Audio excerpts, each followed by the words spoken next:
Hello, everyone. Thank you for joining. Sorry about the delay there. Hi, Paul. Hello. You guys have a pretty nice day so far? It's Wednesday. We're getting there. Right. Sorry, I don't have cool music like Carrie. It's gonna be a little bit more laid back. Bear with me one moment while I get my screen shared.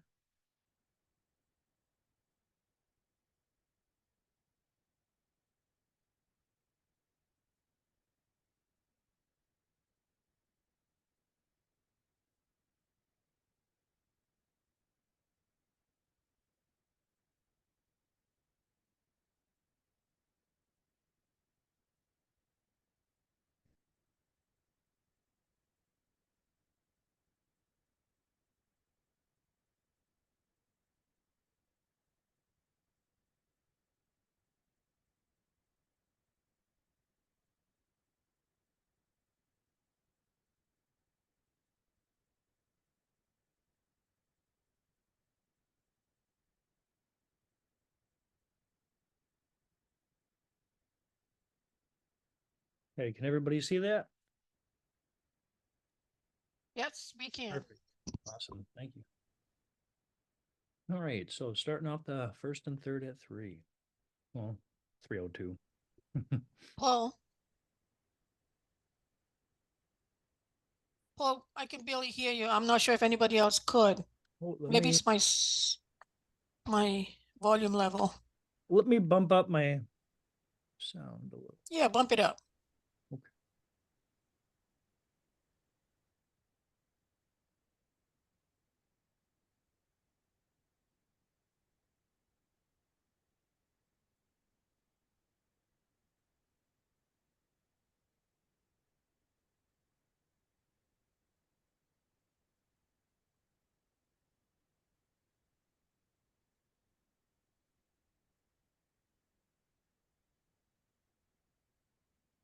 All right, is this a little bit better? Much better. Thank you. Okay, Yeah. perfect. Perfect. All right, let's get here. Start from the beginning. All right. So this is, look at that. I'm already jumping ahead. So we're going to be talking about phishing awareness and email security.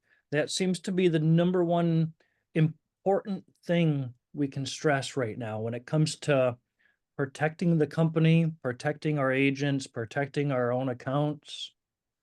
And it it's the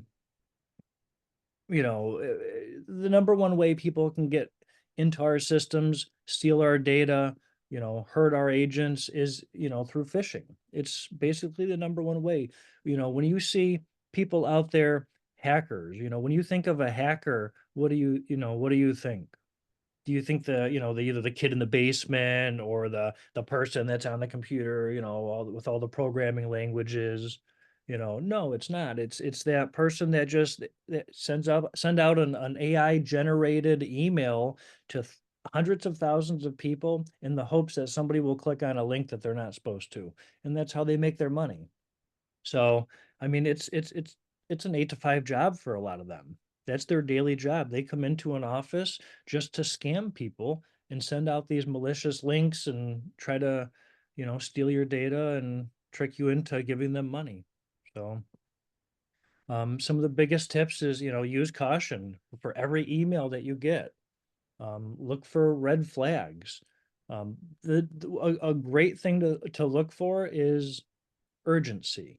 That seems to be a really big red flag that it helps me determine when an email is legitimate or not, is if somebody says, this is urgent, it needs to be done in the next couple hours, or your website's going to be shut off, or your bank account's going to be emptied, something along those lines. Um, never respond to those people. Never ever use the unsubscribe link if it is in fact a phishing email. Because, and I'll show you in this next slide, it's not always a unsubscribe link. Never open the email immediately. Always pay attention to who the email came from. You want to look at the email address, not just the name of the person who sent the email. Um, Available security resources. So, definitely have strong, passwords and use a password manager. Two-factor authentication on all accounts should be mandatory. We are pretty much there, if not 100% there yet for all areas of the company to be on two-factor for almost every site we access. So that's our goal. And that should be your personal goal in your home life too. You want to take these best practices to protect yourself when you're not at work, because if something happens to your personal account, it's going to affect your work, it's going to affect your personal life. Either way, your life's going to be turned upside down. So we have email filters in place. Thus, that's the importance of using the Schmidt provided email account. No employees should be using any personal email accounts because we can't protect those accounts. Agents, on the other hand, it's a little bit different for their accounts because, as we all know, they're independent contractors and can use whichever email they prefer. Um, but that's why we stress to advertise the CB Great Lakes account, because when you do that, you're being protected by, any of us in IT that help manage that side of things. So we're looking for, malicious actors. And just 2 days ago, I think it was, we had an email, and I'll show an example of it, where somebody impersonated somebody else from our company. And they did so very easily just by adding a name to a Google account. And they sent an email, and thus it impersonated. Luckily, the person who it was sent to caught it and sent it my way, and I was able to block that person from contacting any of our company email addresses across the entire Schmidt family of companies. Um, Domain. So any of our, even property management, you name it, every one of our domains is protected now from that email address and that account.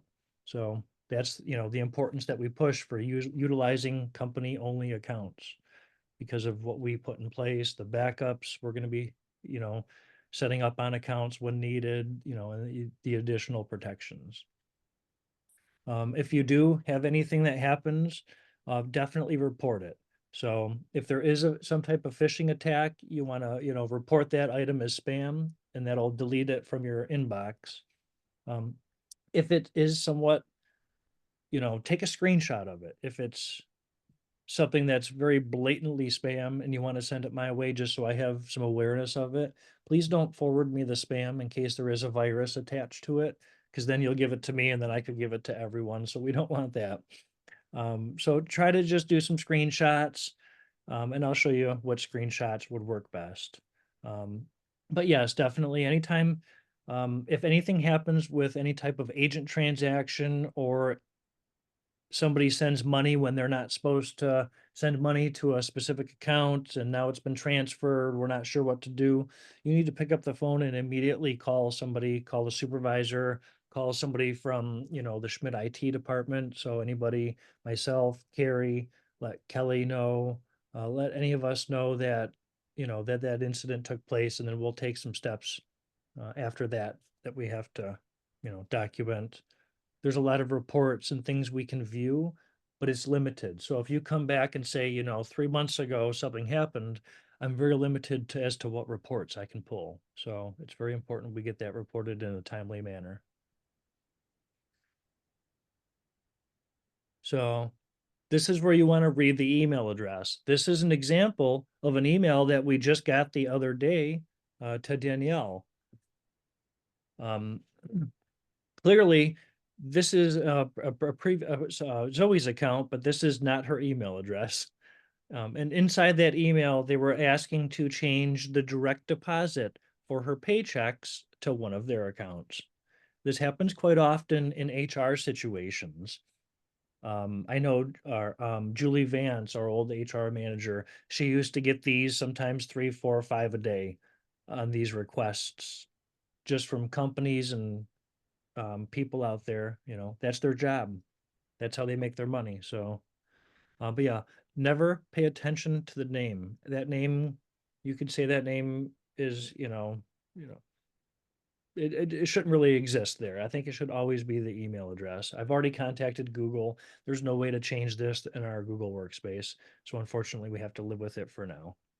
So here's two links. They both go to different websites. Which one's the legit one? One's legit, one's not.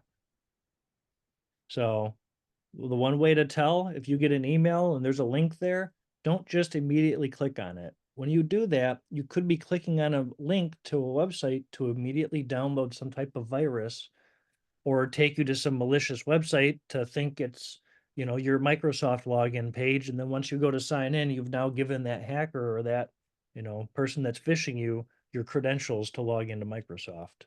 So we hover over this, we can see this one will take you to Microsoft.com. This is a legitimate link. Let's see if this link is legitimate. Superbadmaliciouswebsite.com. So if we just hurried up and opened that link, it would take us to superbadmaliciouswebsite.com. So always just hover over it for a second and see where it's going to take you. If it doesn't look legitimate based on the icon, throw caution to the wind. Maybe not click on that link. Find a different resource. Go to your web browser and go to, if you are looking for a website link for Microsoft, go to Microsoft's website and then try to find that link from their site. That's always the safest option.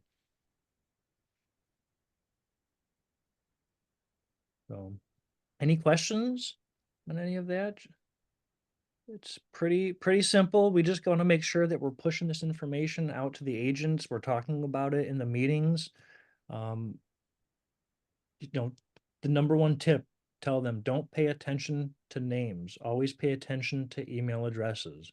We just had another incident recently where an agent had sent an email to a title company and thought they were responding to the title company, but in fact they were responding to somebody that had sent the initial phishing message to that agent, thinking it was the buyer. So people can get confused, but the number one thing is just pay attention to where that address is going.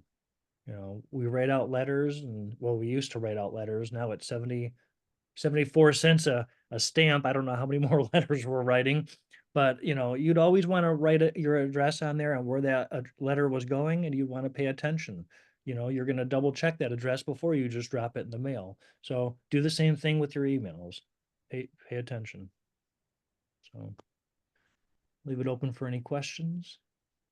We got a chat here. Yep, definitely, Brenda.